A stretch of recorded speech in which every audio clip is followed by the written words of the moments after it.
Well, good afternoon, good morning, or good evening, depending upon where you are in this world, and welcome to today's Security Boulevard webinar. I'm Charlene O'Hanlon, your moderator for today's event, and I welcome you. We have a really great webinar on tap today, but before we get started, we have a few housekeeping items to go over. First of all, today's event is being recorded, so if you miss any or all of the event, you will be able to access it later on demand. We'll be sending out an email post-event that will include a link to the webinar on demand. And we're also taking questions from the audience. So if at any time during today's event you have a question for our panelists, please don't hesitate. Just use your GoToWebinar control panel and submit your questions. We'll take probably about 15 minutes or so near the end of the webinar and go over those audience questions. Okay, with that, we'll go ahead and kick off today's webinar, which is Building Blocks of Secure Development, How to Make Open Source Work for You. Our speaker today is Mark Surfey, who's Vice President of Strategy at CA Veracode. Hi, Mark, how are you? Welcome to today's webinar. Good, thanks for having me. Great, well, I know you've got a great presentation on deck, so I'm gonna go ahead and turn it over to you and let you do your thing. Great, thank you very much. Welcome everybody, thank you for joining.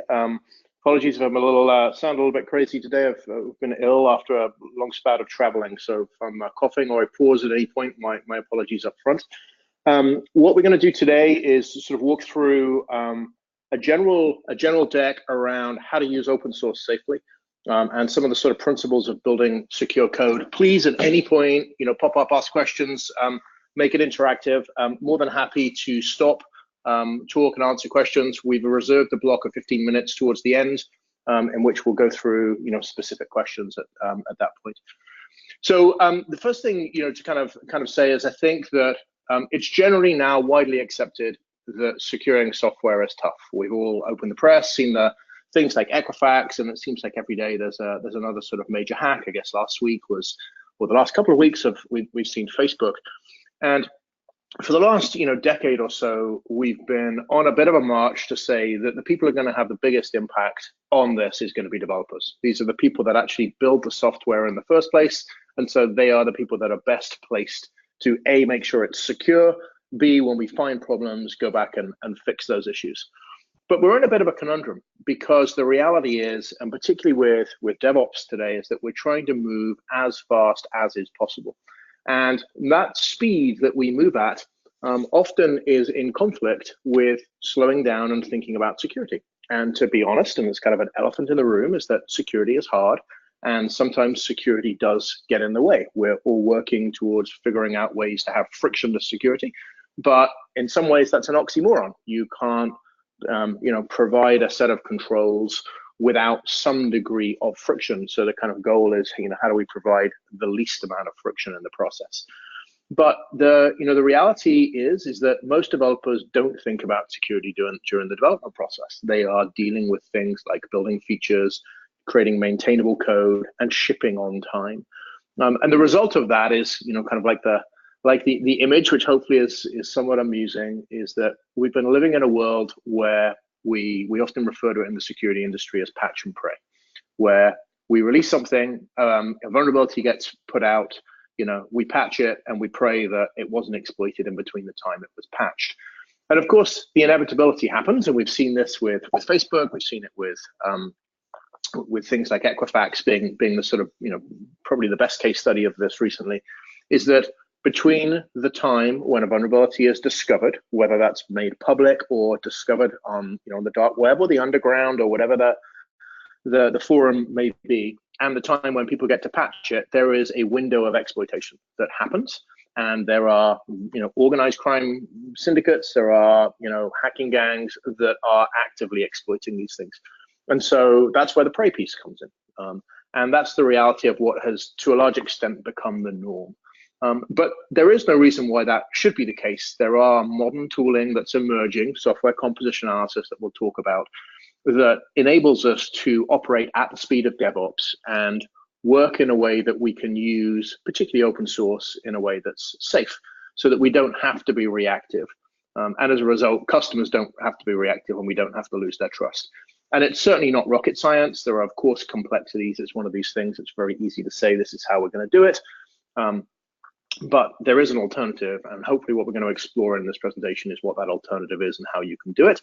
And please, we will, please ask questions. We can go into all the details around why it's a very easy thing to say and actually a little bit harder to do in terms of updating libraries and all of these different things. There's a lot of nuances for the security people around the fact that most of the vulnerabilities don't exist in the public, and when we update things, often things break. And so we can dive into all of those things. The reality of the old way of building secure software is somewhat like the way we used to test cars. We would figure out all of the components. We would basically try and test them individually into destruction.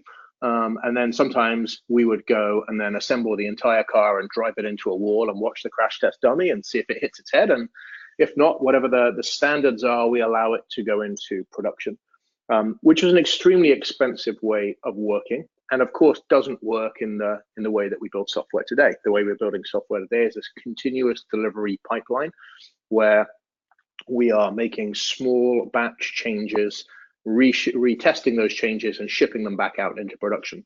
So one of my personal kind of pet peeves is, the security industry, and in fact the software industry for a while has sort of had this notion of creating anecdotes and ways of describing things that are somewhat similar to manufacturing industries. The reality is we are not in a manufacturing industry, and those analogies is not the right way to go test software. So the result is somewhat like we see over here. The history of security has resulted in delays in things going into production because we require a final security review. Excuse me. And then, of course, a set of unexpected things. Who would have ever thought a Tesla would leave the showroom and crash into the Tesla sign outside? But the reality is we've seen these cases with software time and time again, where we see the unexpected happen because software is an incredibly complex thing to go figure out how to do. And from a press perspective, we've now, I think, come to a common understanding that this approach, patch and pray, test things just before they go into production or when they're in production and then go back and fix them, is simply not sustainable. Customers expect more. It is extremely expensive to go do that. And we should go talk about the whole notion of kind of shift left in a second. In fact, maybe let's do it now. The general perception is that for a long time, it is cheaper to test things very early on in the life cycle. And that's where this notion of shift left came in. But what we're seeing with CI today is that may not necessarily be true. There is still an absolute case for shifting left, but that doesn't mean to say that shifting all the way left is probably the best way to go do it. It is probable today that shifting into CI is the most effective place where we can go test software, because that is where the automation happens. And what we're really looking to do is to figure out where is the most efficient and the most effective being the best way to go do it with the least amount of resource place to go do that. Either way, testing on the far right when we are just about to release something or already released something into production is absolutely not the most effective way for us to go do that and take care of it. So with that, the sort of general principles of secure by design that have kind of been widely accepted for a long time are that we should have some notion of continuous security. Continuous means that security should be built in. It should be throughout the entire life cycle of the piece of software. And the historic kind of way of doing that have been any sort of measure from things like threat modeling, where we think about all the potential issues up front. We make an effort to try and capture security requirements as we go through the process as well. And then we think about things like secure coding standards. Those traditional techniques are still important, but are becoming less effective in the automated world. And that's because we're constantly making changes. Those changes occur in everything from frameworks, languages, to the individual requirements themselves. So as an example, if I try to write a secure coding standard for a particular language, a new feature of a language may come out before that standard is complete, which may provide me with protection from an entire class of vulnerabilities. So this notion of continuous security is moving away from a case of, let me figure out how to define upfront what the issues are and figure out how can I bake that into the pipeline so that we can now secure things as the code gets created. And of course, we're moving from a world where we essentially created everything from the ground up to now a place where we're essentially assembling code out of reusable blocks, extending, gluing them together so that we can move faster with innovation. The second principle, which again still stands true, but is changing, is that we have to make sure that a certain set of activities are produced, and we need to make sure that they have the desired result. What I've heard from many people, and again, I think threat modeling is a great example of this, is that the traditional way of building threat models up front before a piece of software created no longer has the same downstream impact as we've moved from waterfall or even agile, where we were planning work in weeks, into continuous delivery where we're constantly shipping code. That doesn't mean to say that that same process doesn't have huge amounts of value. It absolutely does, but we have to think about it in a different way. Every time the code is changed, does this code change the security profile of the application and therefore require us to rethink things, or can we move through the pipeline? The third thing that security by design has worked extremely well is transparency. And I think we can all kind of quote Microsoft for being incredibly transparent in their SDL. And I spent some time, for full disclosure, at Microsoft, so sort of know a lot, and of course have a maybe bias about how fantastic Microsoft really turned around themselves from being the pariahs of the security industry to now being sort of held up as a really fantastic company that took secure software as a discipline and rolled it out through the culture of the organization. And there are lots of companies that are doing this, the way that they describe their development process, describe the security mechanisms that they do, so that those things can be used. And those principles still take place today. When it comes to thinking about open source, though, we have to rethink a lot of this. And this is really what a lot of the stuff that we're going to delve into today. Mark Andreessen, who is a venture capitalist at Andreessen Horowitz, just down the road from me. I live in San Francisco. And Mark Andreessen was the guy who created Netscape back in the day. He has a kind of famous phrase saying that software is eating the world. And by that, what he means is that software now is the thing that is powering everything, what absolutely everyone uses. So for instance, Tesla really is now a technology company. We think about banks as being technology companies. And if we think about the companies with the logos that are on the front page here, all of them, open source is a key part of their strategy. When we think about companies like Google, it's Chromium, it's the Android operating system. When we think about Netflix, they've been pioneering, excuse me, very large graph databases and various other things that are being used. Let me just quickly hit pause, and if you will all bear with me, let me just quickly take a drink. Okay, I'll go back to large screen. And along with the rise of these companies, open source has been an absolutely key part of it. I think everyone understands how large open source is, but this graph should give you an idea of how fast it is growing.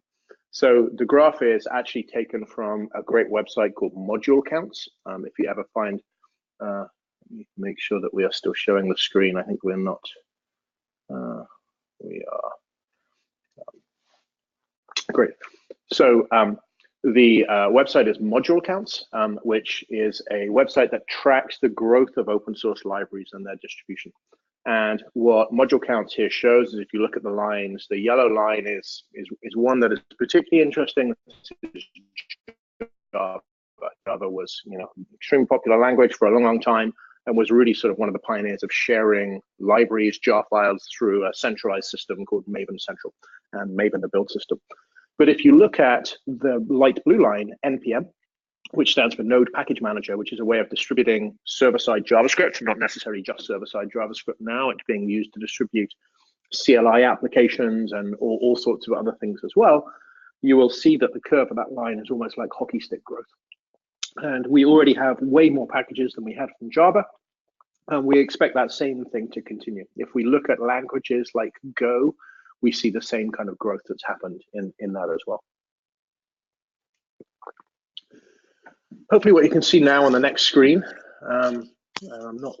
we've transferred, is where we estimate the amount of libraries to be. So one of our data scientists at SourceClear, Dr. Brian Wallace, basically took the growth of libraries and projected it forward.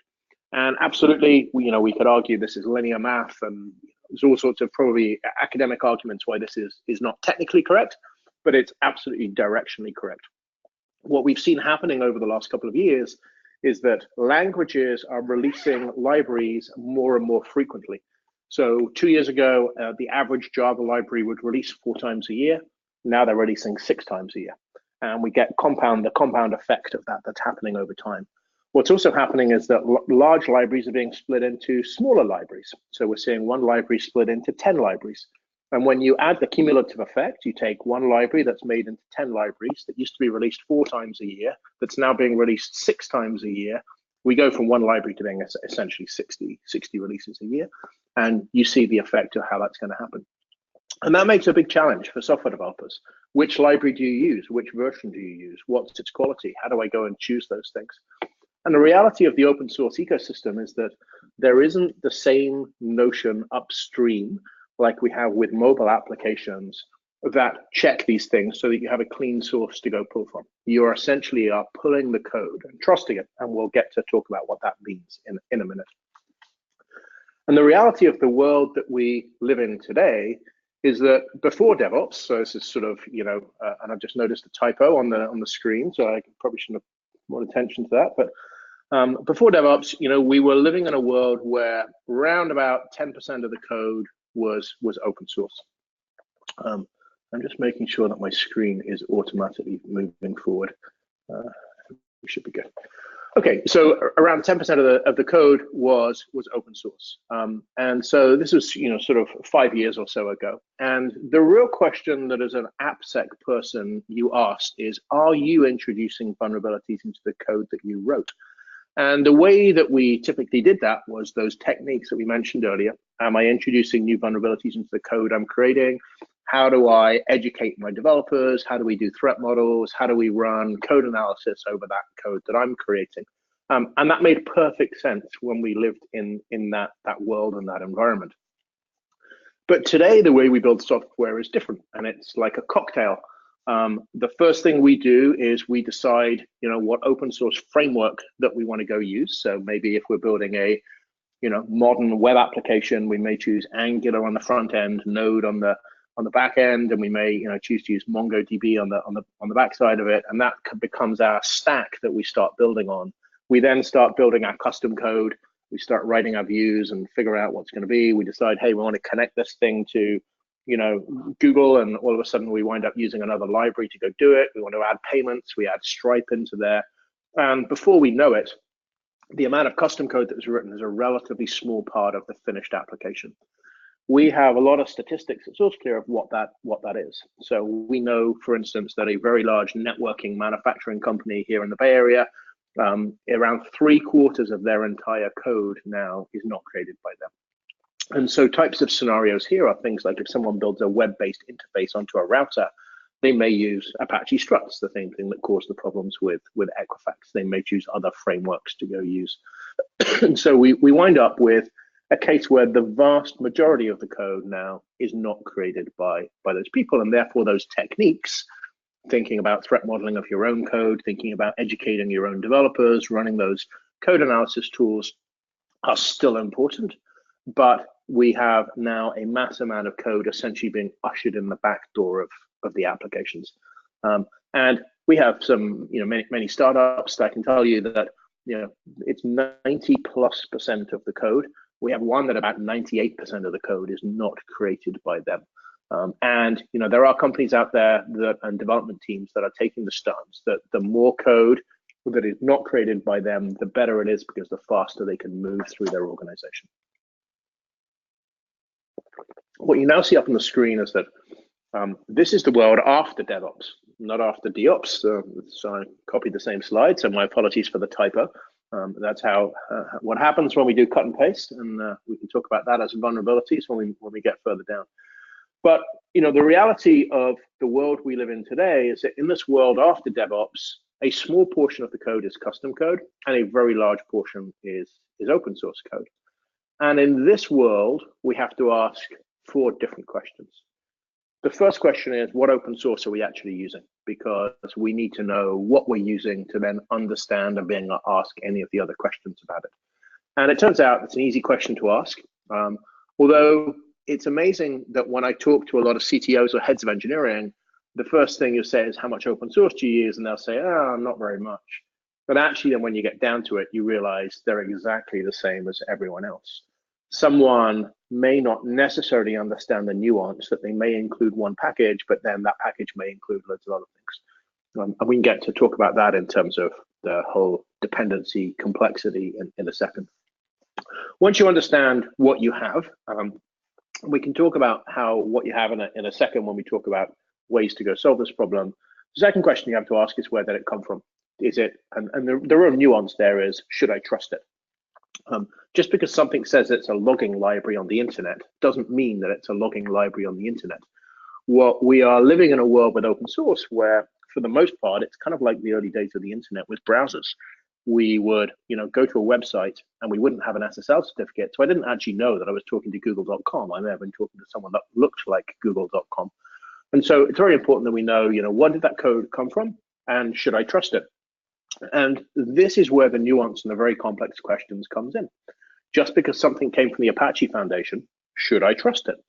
I may have a stance on that. I may believe that their process and things that go through are something that I can trust.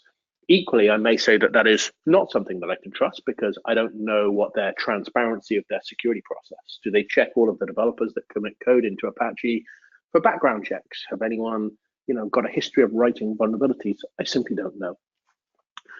The next question then, excuse me, the next question then is, what does it do?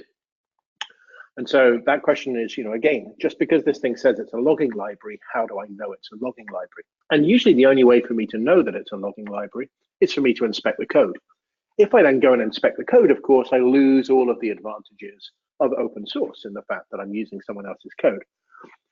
And then, of course, the final question is, what vulnerabilities does it contain?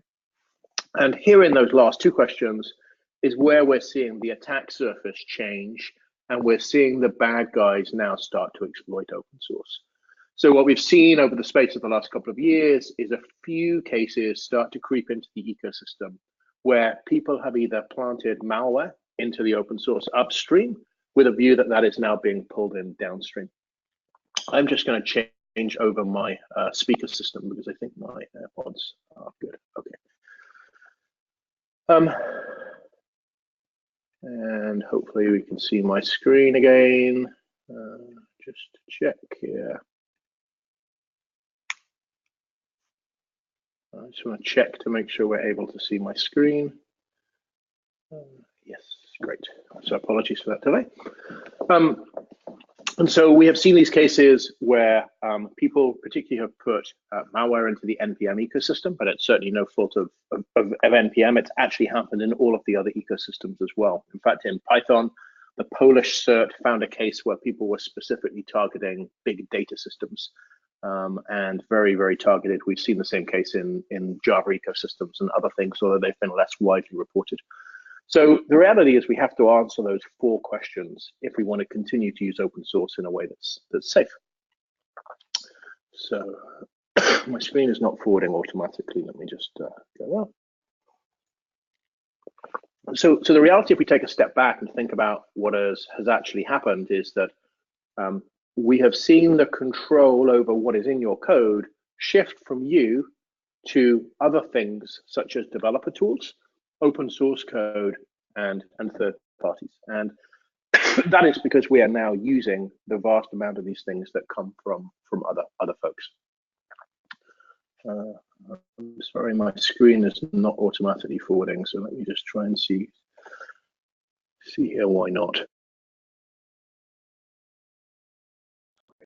Hopefully we can see. And what we now see on the screen is that this is the reality of the world that we live in, where vulnerabilities, we generally think of them in this context. We think of a set of vulnerabilities that we may inherit from someone else. So as an example, I may choose to use one particular library.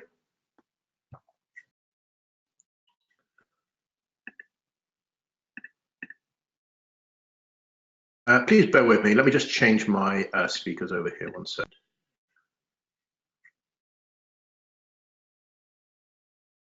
Mark, while you're doing that, I do want to remind the audience that if they have a question for Mark at any time, go ahead and use your GoToWebinar control panel and submit your questions.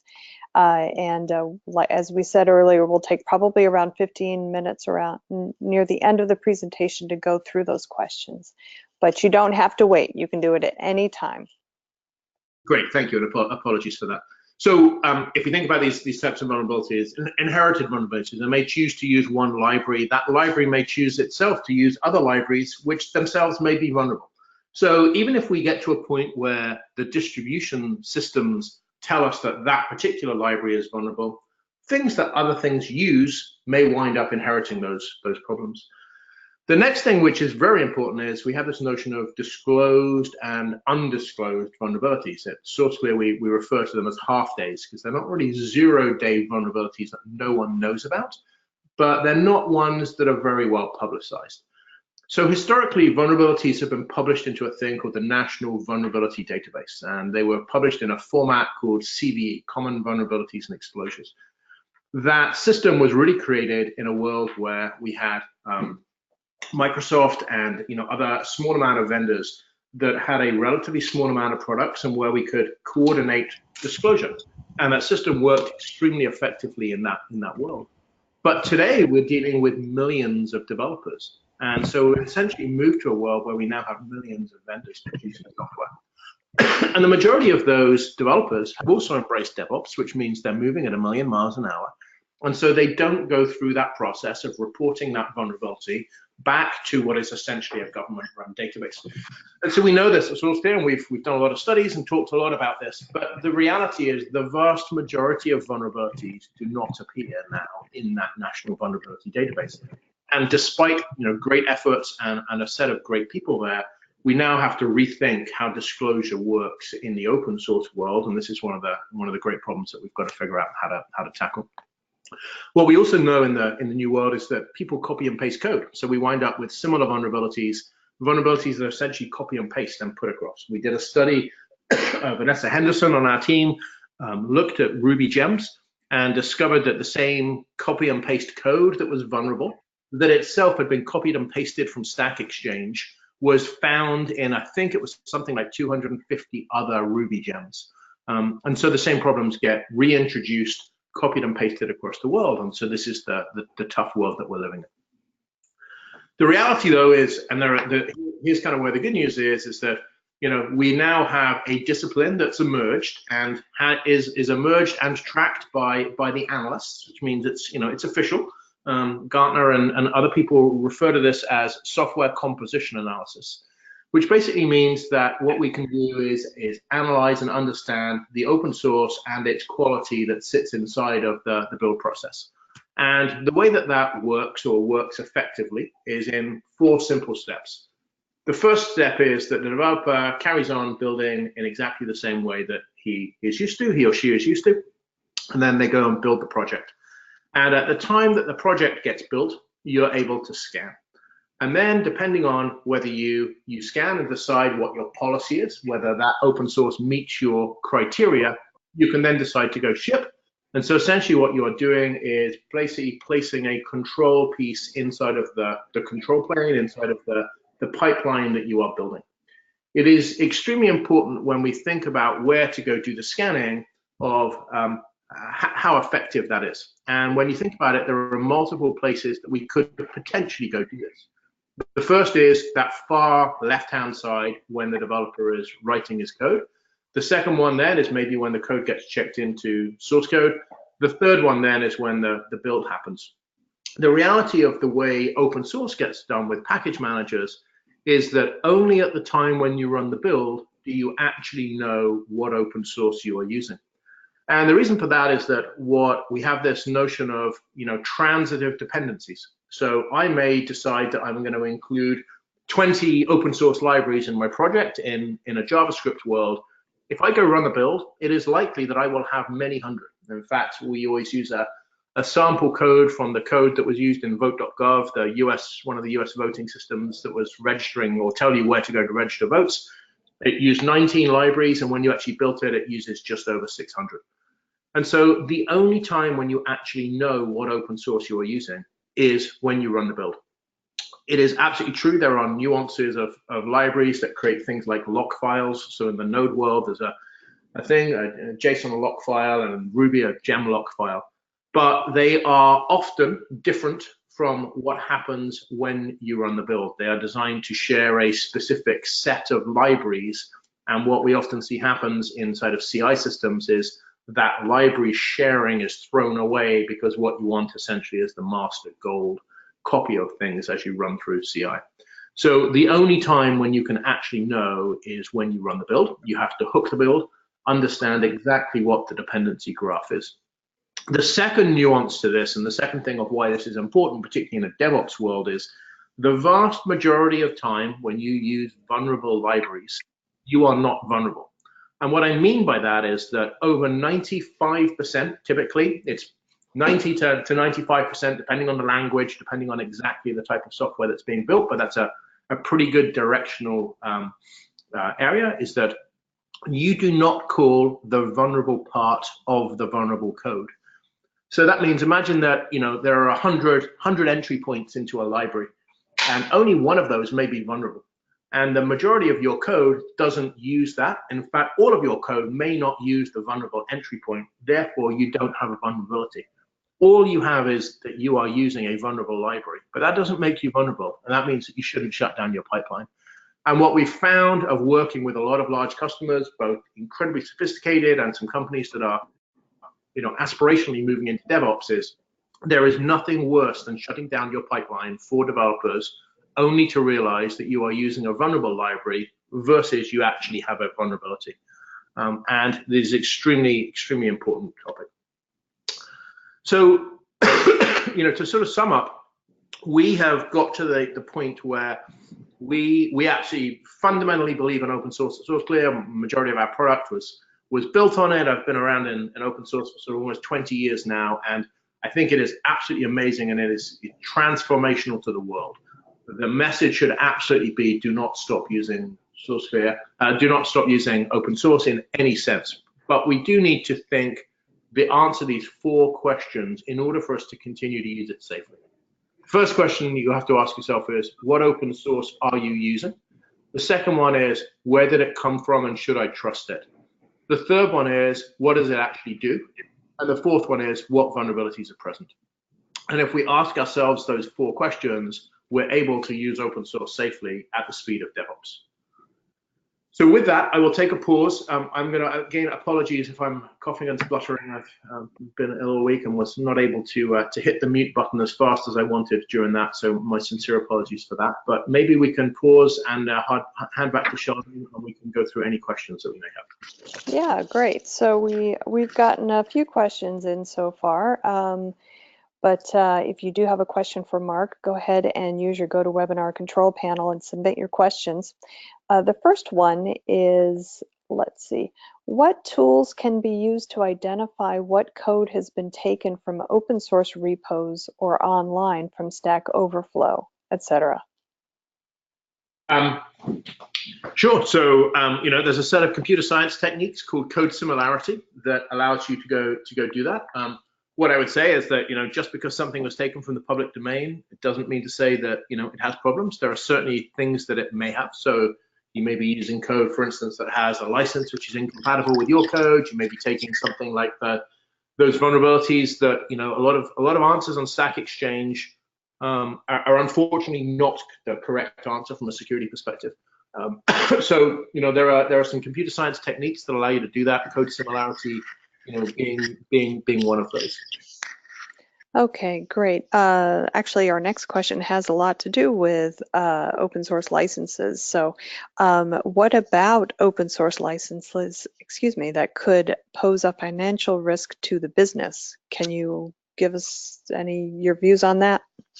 Sure. So, licensing is a loaded question. I think we have much like politics, we have every end of the spectrum. Mhm.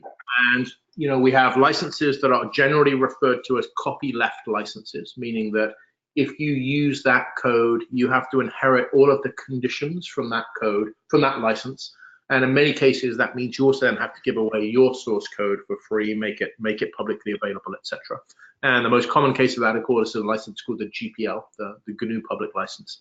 And so this is generally the one that most lawyers are fearful of and has the most press attention. The reality, though, is exactly the same in that are you using a vulnerable library versus are you using the actual GPL library? What you'll find is that an awful lot of software may include that license or that library which has that license, but you're not actually using it. And the definition, as far as I'm aware, I'm not a lawyer, classic phrase, I guess, right? But Mhm. as far as I'm aware, that you actually have to be using that code of that library, not just shipping it, in order to be culpable under the GPL.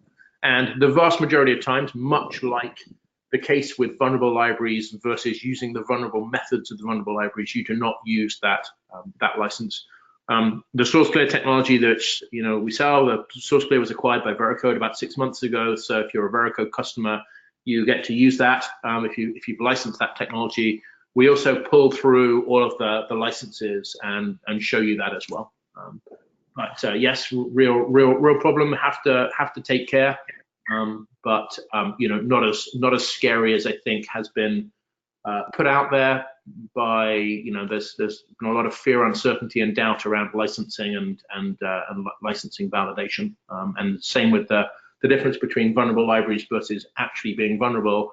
It's important that you understand the difference and only take action when you believe you're actually vulnerable or actually using those licenses. All right, great. Want to remind the audience, if you have a question for Mark, go ahead and send it on in. We'll get through as many as we can. Okay, the next question, what are some of the best practices development teams can take to begin taking inventory of third-party and open source components? Sure. So, excuse me. So, the first thing to understand is that software, particularly modern, software built with package managers, NPM, Yarn, Maven, Gradle, whatever that you use, is very complex. And you have to understand what is being used at any point in time. And the reason why that is very important is, two people could build a project on two different machines and ultimately get two different results.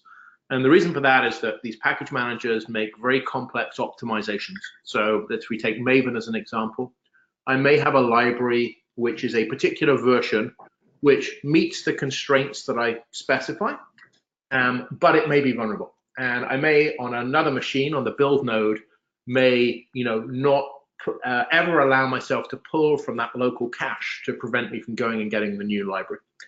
And so it's extremely important that you understand those nuances, because when you ask the question, what do I have? You also have to ask the question, what did I have at any point in time, and what did I have where did I ask the question? So what we've seen happen in over the last sort of 10 years or so is that it used to be the case, the sort of first generation of these types of tools that used to do this sort of work would create an inventory of the open source. But it was really in a world where we worked in waterfall, where you would say, hey, here's the release code, and someone would go figure out from that release code what is going to get pushed out. Today, when we're operating in a continuous delivery world, by the time we run the scan and by the time someone goes and looks at the results, we could have completely different. And what we need to understand is, at any point in time, what release, what commit, what do we have inside of that? So that, if we now discover that a new vulnerability has appeared in, let's say, library A version 1.0, we need to know, are we still using 1.0, or were we using 1.0 yesterday and now we're using 1.1, so we don't have a problem? So, excuse me, generally the best practice is we implement software composition analysis in the build pipeline. So on the build node, and at any point in time, we're able to understand, which builds that were shipped to which locations, shipped to staging, shipped to production, what was inside of that build, therefore we know. We have some customers that have sort of taken this, steps further, and they use Git release tags, and they're then able to understand from those Git release tags what products were shipped. So in the case, for instance, of, maybe there's a manufacturing company that has a web-based interface to a router, and they decide, great, this release tag is what was shipped onto these devices, then they understand what was there at that point in time. So, the general sort of best practice is we have to tie that together with the development process to understand what open source was being used at which point in time when you want to ask the question, and then you can decide whether to act with knowledge. All right, great. Next question. Are you seeing any correlations between the adoption rate of DevOps within organizations and their reporting and management of third-party and open source components? Interesting question. Yeah, absolutely. So definitely a correlation. So what I would say is that I get to see a wide spectrum. I live here in Silicon Valley, so you get to see, sort of startups, and then you get to see very, very large companies, 20,000, 30,000 developers. And across that, everything from financial services to manufacturing to governments. And, for the most part, I would say everyone aspirationally is moving towards DevOps, but not everyone is there. So if you ask people what DevOps means, what it means to them, you'll get a range of things, from people talking about continuous delivery to people saying, yes, we use Jenkins and we have a CI server. And, there are vastly different things between that spectrum. What I would say, though, is that, everyone that is moving in this world is generally moving towards using open source. I can't remember a single, person that I talked to that open source is either not a core part of their technology strategy, either today or in the future. And that includes all of the governments around the world that they get to talk to as well. And so with that, they understand the potential issues. And I think, Equifax had a profound effect on people. They realized that the biggest data breach in history was the result of not patching open source. And as a result, a lot of the C-level execs, pushed down or asked the question, what are we doing about that so we don't become the same problem? And as a result, what we've seen now is that when we think about constructing AppSec pipelines, it's fairly well accepted and understood that we have to have some form of static analysis, and we have to have some form of software composition analysis in those pipelines to automate as much of that security testing as we possibly can. Okay, great. I'll do a final reminder. If you have a question for Mark, go ahead and submit it. We're at the end of our questions right now, but if any others come in the next minute or so, we'll go ahead and get to those.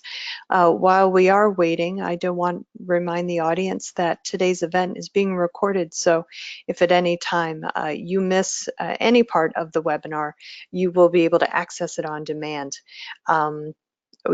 As I said earlier, you'll be receiving an email post-event that will include a link to get to the webinar on demand. Okay, looks like we are done with questions, and we haven't gotten any more in, so I do want to thank everybody who did submit questions. And as I said, you'll be able to access the webinar on demand via the link, but we're also going to be having the webinar on the Security Boulevard website. So if you have any trouble getting to the link or something like that, just go to the Security Boulevard website, click on webinars on demand, and the webinar should be sitting there right there waiting for you. While you're there, go ahead and take a look at other webinars that we have, both upcoming and on demand. Hopefully there'll be one or more that pique your interest. Mark, thank you so much for giving such a great presentation, and I hope you're feeling better soon. Yes, thank you. My apologies to everyone for coughing and spluttering, but hopefully we got through it. So my sincere apologies. I think it's fine. I think it's fine. Thanks again, everybody, for joining us. This is Charlene O'Hanlon, and I'm signing off. Have a great day.